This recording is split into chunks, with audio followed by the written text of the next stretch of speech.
Now, Obama's going to come back and he's going to say, oh, I'm moving to the center, just like, I told Clinton to do. And he's going to say, I'm not going to do it all through tax increases. I'm going to cut spending too. 50-50, spending cuts, tax increases. But that's totally illusory, because when you raise taxes, you screw up the economy. You retard economic growth. And your tax increase might lead, you think it might raise $1 trillion, but it only raises $500 billion because it slows down the economy. And then in the meantime, while you're cutting your discretionary spending, Department of Education, NASA, Defense Department, and EPA, that stuff, your economy slows down, so your unemployment compensation and your Medicaid payments and your food stamp payments and your welfare payments have to increase. Your entitlement spending eats up your savings. So between the lack of revenue because you're taxing a dying economy and the increase in entitlements because of the harm your tax increases do, it means you don't get any net revenue out of it. You don't balance the budget.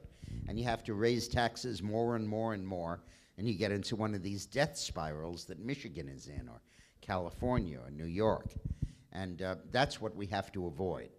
So it is absolutely essential that our congressmen understand that no matter how much global pressure there is, no matter how much the markets tell us, no matter how much the economists plead with us and the Federal Reserve Board admonishes us and China and Japan threaten us with not buying our debt, that we say no to additional tax increases. Flatly, no, across the board.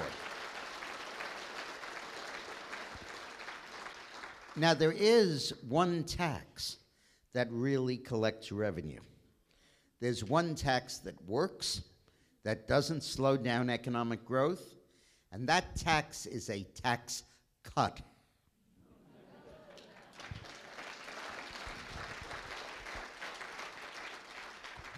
I remember how I would be sitting there with Clinton in the Oval Office working on cutting the budget so he could negotiate with Gingrich and Trent Lott.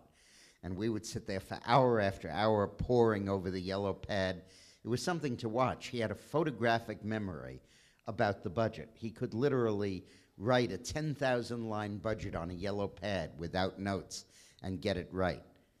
By the way, I might note that this photographic memory applied only to his public life. In his private life, he was positively amnesiac. In fact, there's another cute story, again a true story.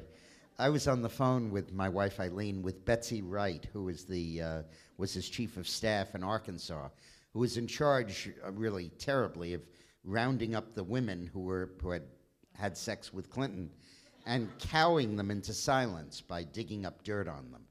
You had an abortion 20 years ago, and this will come out if you whatever.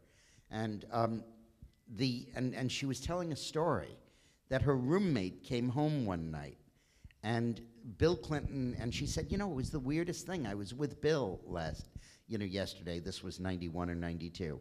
And he started to say, these accusations against me are outrageous. I don't do this kind of thing. I'm not engaged in this kind of thing. I don't know these women they're accusing me of being with. And she said to Betsy, and Betsy told us, I almost dropped the phone. She said to me, I think he forgot that we had sex.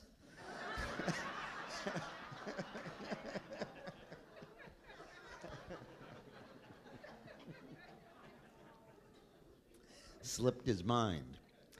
Anyway, so we were going through all of these spending cuts, and we implemented them, but they didn't do much. We were planning to balance the budget by 2005 with that stuff. And at the end of it, Gingrich said, why don't we cut the capital gains tax from 28 to 20? And Hillary opposed it, but I worked hard on it, and Bill endorsed it, and we did.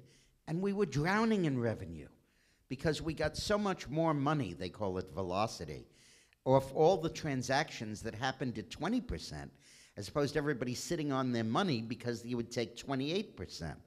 And the result was that we balanced that budget by 1998. So, and then when Bush cut taxes on the top 1% in 2001, the top 1% increased its share of taxes from 37% to 42% as he decreased the tax rates. They kicked in $100 billion a year extra in tax revenue because they were getting more economic growth at the lower rate than at the higher rate. So tax cuts and spending cuts and no tax increases. And we need some tough SOBs who will stand there and fight for that.